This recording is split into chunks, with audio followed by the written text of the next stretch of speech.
stavo appunto spiegando prima il significato del titolo di questo incontro. Appunto mi presento, sono Daniel e mi occupo, diciamo, di ricerche antropologiche, di ricerche sul territorio pedemontano, il suo è quello, ricerca sul nostro territorio.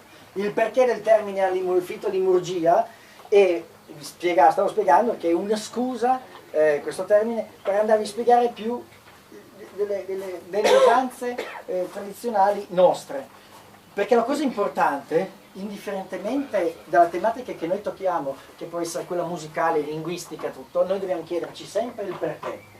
Cioè, se probabilmente ci ficchiamo le dita nel naso, ma perché? Ok? Se Gavuma le ragna la sera, ma perché? Ok? E noi dobbiamo chiederci, ma perché mangiamo le erbette dei boschi? Ci sarà un perché.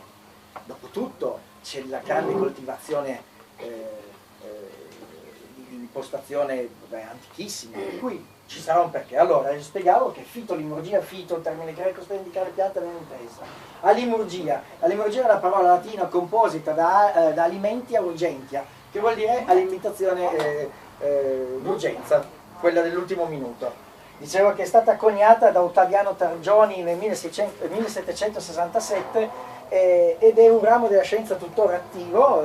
I libri più interessanti, mi sembra strano, sono cinesi, ne ho letto uno veramente non notevole, ovviamente con piante cinesi, ma locali loro ovviamente, che alcuni sono uguali alle nostre, ma era il procedimento che era interessante, no? Il procedimento che c'è dietro. A noi interessa il comportamento umano. Io vi faccio ragionare su questo.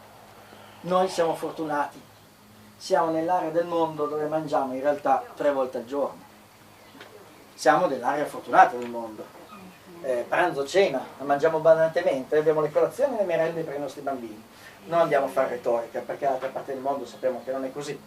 E chi ha un po' di buonsenso, o per retorica, o per motivazioni shabby chic, radical chic, come va di moda adesso, abbiamo un senso di vergogna per il cibo che in realtà buttiamo, ok? Non sempre fu così. In alcune valli, con i grandi commerci, i grandi spostamenti degli ultimi secoli, attaccapiedi. Allora tu vai in là, io mi faccio su così. Portiamo